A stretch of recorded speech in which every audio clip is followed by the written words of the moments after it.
WhatsApp guys, कैसे हो सभी। I just hope you all are doing great in your life. So stay home, stay safe, stay focus. So let's start our next lecture. Before that, we will discuss one positive thought. Today's thought is learn to wait. There's always time for everything. It means that आपको patience दिखाना होगा अपनी life में, अगर आप life में कुछ achieve करना चाहते हैं तो. ठीक है, देखो जब भी आपका कोई गोल आपने सेट किया होगा तो ऐसे तो है नहीं आपके साथ सब कुछ स्मूथली होगा और आपने गोल अचीव कर लिया, वो तो पॉसिबल है ही नहीं. आपको फेलियर भी फेस करने पड़ेंगे. ठीक है, और जब फेलियर होंगे तो वहाँ पे जो है आपका पेशेंस काम आने वाला है. क्योंकि बहुत सारे बच्चे बोलते हैं कि मेरे को आईएएस बनना है, आईपीएस बनना है, आईआईटी में जाना है, एमबीबीएस बनना है. ठीक है, लेकिन बनते तो कुछ ही है ना.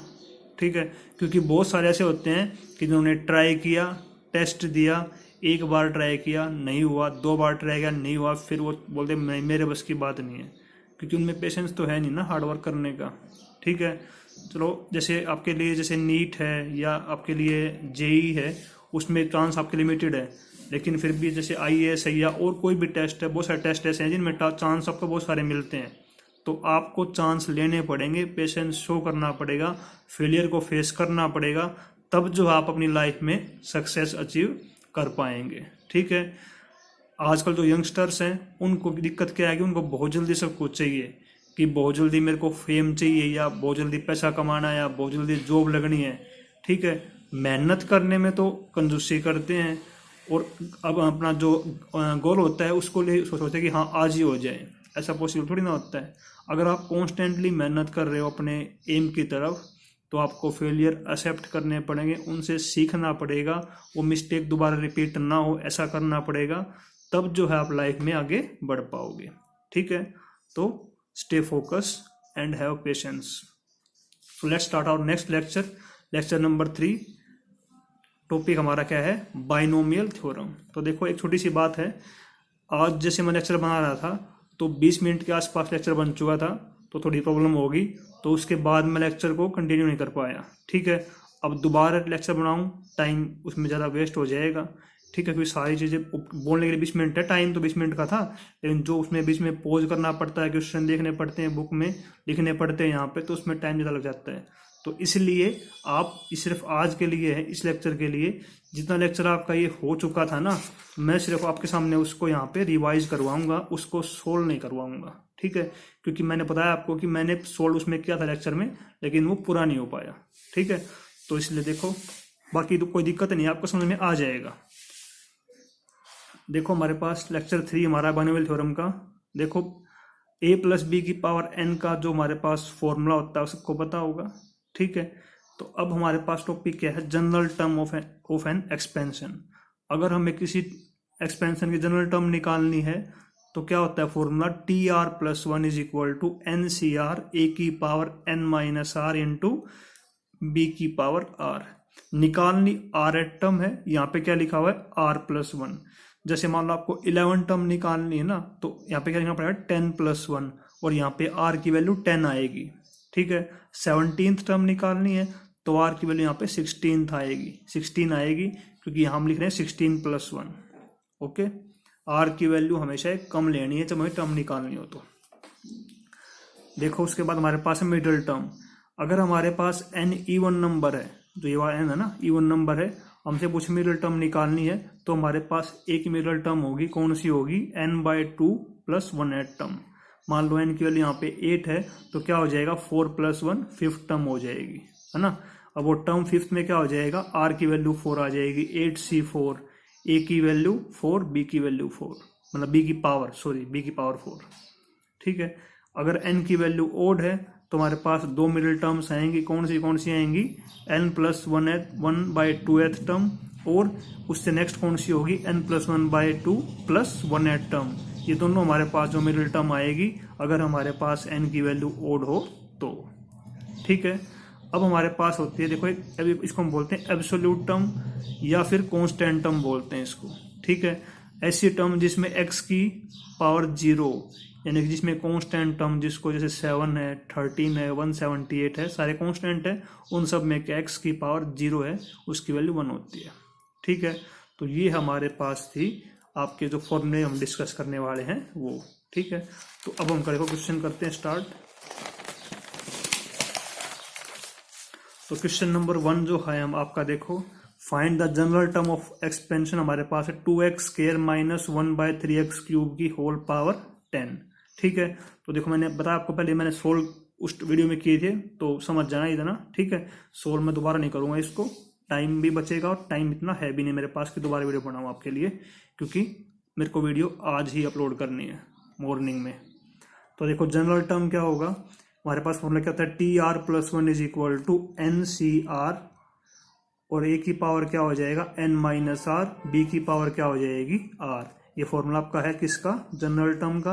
अब यहाँ पे n की वैल्यू क्या है 10, हमें निकालनी जनरल टर्म ही है तो r की फॉर्म में ये आंसर आएगा। 7th 9th टर्म नहीं निकालनी, जनरल टर्म निकालनी। तो क्या हो जाएगा 10CR, a क्या है 2x स्क्वायर, उसकी पावर क्या हो जाएगी n-r, b क्या है -1/3x क्यूब, उसकी पावर क्या हो जाएगी r।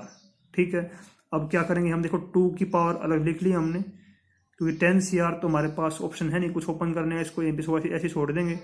2 की पावर अलग ले ली, x स्क्वायर की पावर थी 10-r, तो 2 10 जा 20 -2r, क्या हो जाएगा x की पावर 20 -2r। साथ में देखो बाय में क्या है, x की पावर क्यूब है, ऊपर r है तो बाय में हमारे पास क्या x की पावर 3r, तो ये जो पावर 3r है ऊपर जाएगी माइनस में हो जाएगी, तो -3r इनटू में कांस्टेंट बच गया -1/3 की पावर r हो जाएगी। तो बाकी तो सब कुछ ठीक है हमारे पास, ये सोल्व कर लो। 20 -2r माइनस कितना हो जाएगा 20 -5r, तो ये जो है आपका फाइनल आंसर इसका आ जाएगा। ठीक है, r की फॉर्म में आंसर आएगा। ओके, अब देखो क्वेश्चन नेक्स्ट हमारे पास क्या है, हमें यहाँ पे देखिए एक्सपेंशन ऐसे x square by 2 - 2/x square की होल पावर 9, हमें इसकी 7th टर्म निकालनी है। 7th टर्म कौन सी होगी, तो फॉर्मूला क्या होता है हमारे पास TR+1, वही a की फॉर्मूला यहाँ पे, n क्या है 9CR, a क्या है x स्क्वायर बाय 2 की पावर 9 - r इंटू b क्या है -2/x स्क्वायर की पावर r। अब बात करेंगे r की, यहाँ पे क्या है 7 टर्म निकालनी है और ये r+1 है, तो r+1 की वैल्यू 7 है, तो r की वैल्यू क्या हो जाएगी 6 हो जाएगी, है ना। क्योंकि देखो r+1 की वैल्यू अगर 7 है, r+1, तो r क्या हो जाएगा, उधर माइनस का हो जाएगा, ये क्या आएगा 6, तो यहाँ पुट कर देंगे 6 और 6 पुट कर दिया। ठीक है, तो उसके बाद इसको सोल्व कर लिया, कोई दिक्कत नहीं आनी चाहिए मेरे ख्याल से। पावर है जो x की पावर वो इकट्ठी कर ली, 2 की पावर वो इकट्ठी कर ली, पावर पॉजिटिव में होने चाहिए, एंड में आके आपका जो आंसर यहाँ पे ये फाइनल आंसर, इसको करेंगे सोल्व और वो आपका आंसर आ जाएगा। ओके, अब करते हैं नेक्स्ट बात। अब देखो क्वेश्चन नेक्स्ट हमारे पास क्या है, find the 11th term from the and in the expansion of 2x - 1/x square की पावर 25। इससे पहले क्वेश्चन क्या था, उसमें क्या हमारे पास क्या था कि 7 टर्म निकालनी थी स्टार्टिंग से। ठीक है, अब जैसे मानो यहाँ होता ना कि 11 टर्म निकालनी है इस एक्सपेंशन की, एंड ना होता तो क्या होता, सेम वही फॉर्मूला है TR+1, यही फॉर्मूला लगा के r की वैल्यू क्या होती 10 पुट कर देते, क्योंकि 11 टर्म है ना तो r एक कम होता है, तो इसमें 10 पुट करके सोल्व कर देते। ठीक है, लेकिन अगर एंड से हम निकालते हैं ना कोई टर्म, तो उसका फॉर्मूला क्या होता है, एंड से n-r+2th टर्म निकालनी है हमें। ठीक है, n यहाँ पे क्या हो जाएगा हमारे पास जो पावर है 25 माइनस r क्या जो टर्म निकालनी है एंड से वही पुट करनी है +2, तो इसको करेंगे 16, आंसर क्या आएगा 16th टर्म जो है आपकी यहाँ पे निकालनी है हमें। ठीक है, तो उसके बाद वही फॉर्मूला जनरल टर्म का, सेम फॉर्मूला NCR, a की पावर n-r, b की पावर r, n की वैल्यू यहाँ पे 25 है। अब उसके बाद r की वैल्यू पुट करेंगे, 16 टर्म निकालनी है, ये कौन सी टर्म है r+1, तो r की वैल्यू इससे कम हो जाएगी, r की वैल्यू क्या हो जाएगी 15, यहाँ पुट किया 25 - 15 10, यहाँ पुट कर दिया क्या आ गया 15। ठीक है अब इसके बाद देखो 25 से 15 हमारे पास काफ़ी बड़ा नंबर आएगा, इसको सोल्व मत करना, क्योंकि इतना बड़ा आंसर निकालोगे तो उसमें आपके 5 मिनट लग जाएंगे। ठीक है, तो आपके एग्जाम में कभी भी कोई बड़ी वैल्यू आती हो ना, इतनी बड़ी सोल्व करने टाइम लगता हो, तो वो सोल्व मत करो, उसको एज इट इज छोड़ दो। यहाँ पे ऐसे 2 की पावर 10 भी ऐसे हुआ ना, 2 की पावर 10 है, साथ में क्या है x की पावर 10, और इन टू में देखो -1 है, ओड नंबर पावर है तो आंसर माइनस का आएगा, माइनस मैंने आगे लगा दिया, इंटू एक्स स्क्वायर की पावर 15 है, क्या होगा 1/x की पावर 30 हो जाएगा। अब ये पावर सोल्व कर लेना एक्स की, इसको बाय में ले आना, कितना होगा 1/x की पावर 20 हो जाएगा, साथ में ये वो आपका फाइनल आंसर आ जाएगा।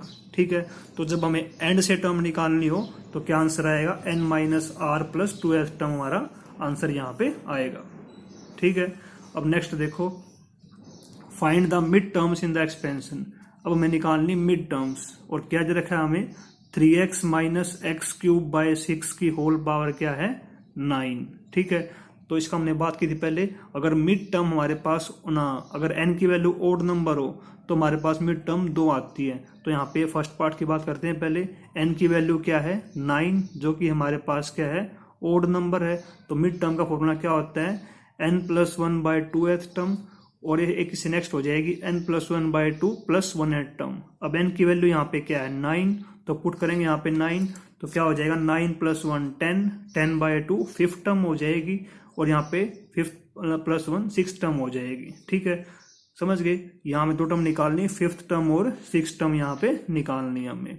अब बात करेंगे जनरल टर्म की, तो क्या होता है फॉर्मूला, TR+1 = n। n क्या है 9CR, a क्या है 3x की पावर n-r इंटू b क्या है -x³/6 की पावर r। ठीक है, तो अब हमें पहले निकालें 5th टर्म, इसका मतलब क्या है कि T4+1 है ना, तो r की वैल्यू यहाँ 4 पुट कर देंगे, यहाँ 4 पुट कर देंगे, उसके बाद सोल्व कर लेंगे, वहां से आंसर आ जाएगा। फिर हमें निकालनी है 6th टर्म, तो उसमें क्या होगा r की वैल्यू यहाँ पे 5 पुट कर देंगे, और फिर वहां से आंसर आ जाएगा। ठीक है, देखो जो ये मार्क लगे हुए हैं पहली वाली वीडियो के हैं, तो कोई दिक्कत नहीं, आप समझ जाना। ठीक है, एक बार r की वैल्यू 4, एक बार r की वैल्यू 5 पुट कर देना। अब हमारे पास जो अगला पार्ट है वो क्या है x+1/x की पावर 2n। तो देखो हमारे पास ये क्या है x+1/x की पावर 2n+1, तो यहाँ पे जो n की वैल्यू है वो क्या है 2n+1, जो कि क्या होता है ओड नंबर होता है। अब ये ओड कैसे हुआ, अब देखो n हमारे पास कोई पॉजिटिव नंबर है, इंटू 2 करें हमारे पास क्या होगा हमेशा, अब चाहे n ओड हो चाहे इवन हो, 2n हमेशा क्या आएगा इवन नंबर आएगा, +1 कर दिया तो क्या आ गया ओड नंबर। इसका मतलब हमारे पास मिड टर्म्स आएगी वो हमारे पास 2 टर्म्स आएंगी। ठीक है, तो देखो यहाँ हमारे पास मिड टर्म्स जो है 2 आएंगी, कौन सी आती है n क्या है 2n+1 +1/2th टर्म, यानी कि 2n+2 हो जाएगा, ऊपर से 2 कॉमन आया, बाय में 2 कैंसिल हो जाएगा, क्या हो जाएगा n+1th टर्म, और क्या होगी एक इससे नेक्स्ट आएगी n+2, या फिर इसको ऐसे कर लो कि ये n+1 + 1 + 2, वही बात है, एक ही बात है ना। तो हमारे पास 2 टर्म आएगी यहाँ पे n+1th टर्म और n+2th टर्म। अब पहले बात करेंगे इसकी जनरल टर्म निकालते हैं। अब जो यहाँ पे पहुंच गए हम, ठीक है, अब हमारा टाइम भी बच गया, देखो 12 मिनट में पहुंच गए, पहले हमारे पास 22 मिनट में था ऐसा ना। तो देखो NCR, n क्या है 2n+1 CR, ठीक है, a क्या है x की पावर क्या होता है n-r 2n+1 -r, b क्या है 1/x, उसकी पावर क्या हो जाएगा r। ठीक है, अब देखो हमें निकालनी है n+1th टर्म, तो एक इससे कम करेंगे यहाँ पे, तो पुट करेंगे यहाँ पे r की वैल्यू n, क्योंकि इसमें से एक माइनस किया तो कैंसिल हो गया, +1 - 1, तो पुट r = n।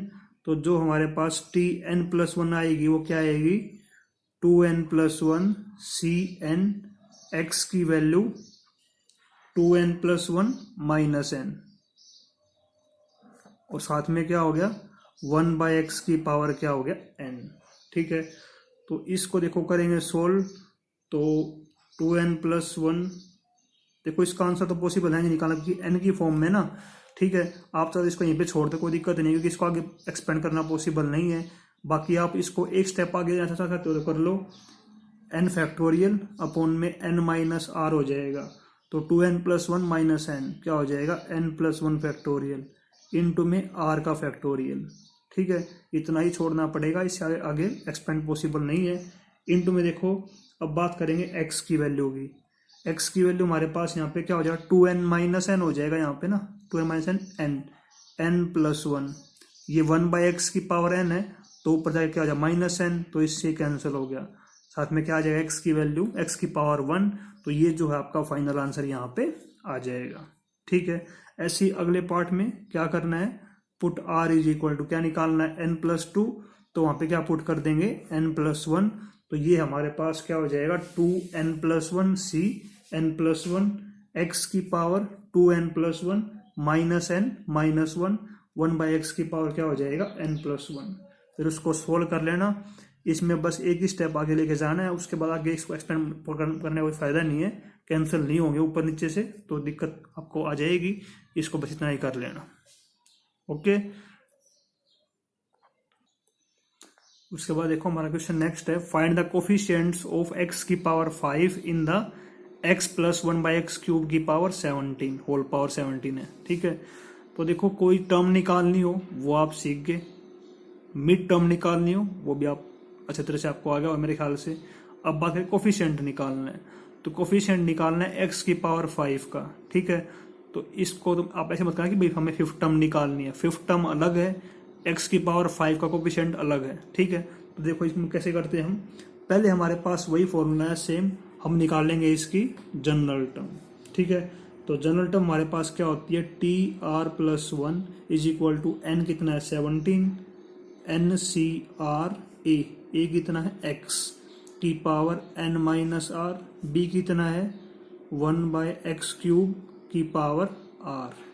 ठीक है, अब जैसे हमें यहाँ पे निकालना कोफिशिएंट्स, तो वहां पे ना पहले यहाँ पे बाद में वैल्यू पुट करनी है r की, पहले जो है x की पावर निकाल लो। ठीक है, इसको सोल्व करो, ये क्या हो जाएगा यहाँ पे 17CR ही रहेगा, x की पावर क्या है 17 - r, और ये 3r है ना बाई में, तो उसको ऊपर ले जाएंगे तो क्या हो जाएगा -3r। ठीक है, तो क्या हो गया आपके लिए 17CR x की पावर 17 - 4r। तो पहले जो जनरल टर्म को इस फॉर्म में निकाल लो, फॉर्मूला यूज किया, फिर x की पावर सोल्व कर लो, सिर्फ इस r को मत छोड़ो, ये r की जगह पे r ही चलता रहेगा, कोई दिक्कत नहीं है हमें। अब ये वैल्यू हमें पता है कि क्या पूछा है, x की पावर 5 निकालनी है, तो जो ये पावर है ना वो किसके इक्वल होगी 5 के इक्वल होगी। क्यों, क्वेश्चन में बोल रहा है x की पावर 5 होनी चाहिए यहाँ पे। ठीक है, तो क्या हो जाएगा यहाँ से अब r की वैल्यू निकाल लो, 17 - 4r = कितना हो जाएगा 5। इसको सोल्व करेंगे तो 12/4, r कितना हो जाएगा 3। अब r की वैल्यू 3 आ गई, अब ये जो वैल्यू है यहाँ पुट करनी है हमें। ठीक है, तो क्या हो जाएगा यहाँ पे 17C3, x की वैल्यू क्या हो जाएगी 17 - 4 12, 5 x की पावर हो जाएगी, पहले नहीं पावर। ठीक है, तो अब 17C3 को सोल्व करोगे आप तो क्या हो जाएगा 17 फैक्टोरियल अपॉन में 17 - 3 14 फैक्टोरियल इनटू में r का फैक्टोरियल x की पावर 5। तो ये 17 को ले जाएंगे 14 तक, 17 16 15, यहाँ पे छोड़ देंगे इसको क्योंकि आगे पता है हमें कैंसिल हो जाएगा, 3 2 1 इससे कैंसिल हो गया, 3 5 जा और 2 8 जा। ठीक है, 8 5 जा 40, 17 5 68, तो ये 680 x की पावर 5। इसका मतलब जो हमारे पास कोफिशिएंट है x की पावर 5 का, वो आपका आंसर क्या होगा 680 हो जाएगा। समझ गए। अगर यहाँ पे x की पावर 7 का पूछते तो ऐसे ही निकालना है आपको, x की पावर सोल्व करनी है क्वेश्चन को, उसके बाद =7 लेके वहां से आंसर आ जाता। 11th पूछते =11 लेना है। ठीक है, अगर पूछते माइनस में, मान लो कि भाई माइनस में कोई पूछ लेते -17 कुछ समथिंग ऐसे रहेगा, तो सिंपल वही कंसेप्ट है, जनरल टर्म का फॉर्मूला लगा के उसके बाद x की पावर में लेके जाओ -17 हो जाएगा, फिर वहां से वैल्यू निकाल लेंगे। ठीक है, हर बार जनरल टर्म x की पावर में लेके आओ, जो टर्म निकालनी हो लेके r की वैल्यू निकाल लो, ये r की वैल्यू वापस यहाँ पुट करो, इस कॉम्बिनेशन को सोल्व करो, वहां से आपका क्या आ जाएगा, हमारे पास कोफिशिएंट आ जाएगा। ठीक है, तो जनरल टर्म निकालना या कोई सी भी टर्म निकालना, एंड से निकालना, स्टार्टिंग से निकालना, मिड टर्म निकालना, कोफिशिएंट निकालना, ये सारी बातें जो है मेरे ख्याल से अब आपकी क्लियर हो गई है। इसके बाद देखो हमारे पास क्वेश्चन है, find the absolute term of x minus, ये एब्सोल्यूट है यहाँ पे, ऑफ x - 1/x² की होल पावर 3n। ठीक है, अब की बार टर्म कौन सी पूछी है, एब्सोल्यूट टर्म। उसका मतलब क्या होता है, जिसमें x की पावर 0, तो करना वही है इसमें भी, जनरल टर्म निकाल लेंगे, r की पावर में x की पावर में लेके आएंगे =0 और वहां से r की वैल्यू निकाल लेंगे। ठीक है, तो इसमें कोई नई बात यहाँ पे नहीं है। T R plus one general term क्या हो जाएगी, एन, एन क्या है 3n, 3n सी आर, ए एक्स है, ए की power n minus r, b की पावर आर। ठीक है, अभी देखो ये 3n सी आर तो यहाँ पे चलता रहेगा, -1 की पावर आर, अब आर प्राइम हमारे पास इवन है ओड है तो उसको बाहर ही ले लो, इससे बेटर। अब बात करेंगे एक्स की पावर की, यहाँ पे क्या एक्स की पावर 3n माइनस आर, और यहाँ पे क्या है 2r, ऊपर जाएगा माइनस में हो जाएगा माइनस का 2r, यानी कि कितना हो गया 3n माइनस 3r हो गया। कौन सी टर्म निकालनी है, एब्सोल्यूट टर्म, यानी कि 3n minus 3r is equal to क्या होगा, x की पावर क्या है यहाँ पे 0। ठीक है, तो वहां से हमारे पास क्या आ जाएगा, यहाँ पे r की वैल्यू क्या आ जाएगी, n के इक्वल आएगी। अब ये वैल्यू कहाँ पुट करनी है, यहाँ पे पुट करनी है। क्या आएगा आपका 3n सी एन -1 की पावर n, इनटू में क्या हो जाएगा x की पावर यहाँ पुट करेंगे n, तो 3n माइनस 3n 0 हो जाएगा, यानी 1 हो जाएगा। ठीक है, अब 3n सी n निकालना है तो वो क्या होगा 3n का factorial, 3n minus n 2n का फैक्टोरियल, इन टू में n का फैक्टोरियल। अब -1 की पावर n चलता रहेगा, x की पावर 0 1 होता है। अब इससे इसको मत कैंसिल कर देना, क्योंकि ये 3n का फैक्टोरियल है और ये n का फैक्टोरियल है, तो कैंसिल नहीं होगा। ये जो है आपका फाइनल आंसर यहाँ पे आ जाएगा। ठीक है, अच्छा मान लो जैसे मैंने क्वेश्चन किया था लास्ट वाला, अगर यहाँ पे आपसे पूछते ये कि क्या इसमें कोई x की पावर 5 बनेगी, ये पूछते ना, कि इसमें कोफिशिएंट ना पूछ के ये पूछते ना कि क्या इसमें एक्सपेंशन में x की पावर 5 वाली कोई टर्म बनेगी। अगर आपसे ये पूछ रहे हैं तो आपको क्या करना है, सिंपली वैसे ही सोल्व करना है। अब इज इक्वल टू क्या हो जाएगा, x की पावर 5 है तो 5 लेंगे। अगर यहाँ पे r की वैल्यू फ्रैक्शन में आ जाए, इसमें तो नहीं आ रही ना, लेकिन वैसे मान लो पूछते आपसे कि भाई जैसे यहाँ पे x की पावर पूछते 94 का वो निकालो कोफिशिएंट। अब 94 में ख्याल से इसमें ना बनती हो पावर, नहीं बनेगी ना, तो यहाँ पे लेते इक्वल टू 94, फिर वहां से r की वैल्यू निकालते हो फ्रैक्शन में आती, इसका मतलब क्या आ जाएगा आंसर आपका 9। इसमें कोई भी हमारे पास x की पावर 94 वाली टर्म नहीं बनेगी। ठीक है, ओके कर लोगे। अब तो अब आप एब्सोल्यूट टर्म भी निकाल लोगे, कोफिशिएंट भी निकाल लोगे, चेक भी कर लोगे कि x की पावर समथिंग इस एक्सपेंशन में लाई कर रही है नहीं कर रही। ओके ठीक है, तो आज के लिए इतना ही। Thank you, have a nice day, good luck.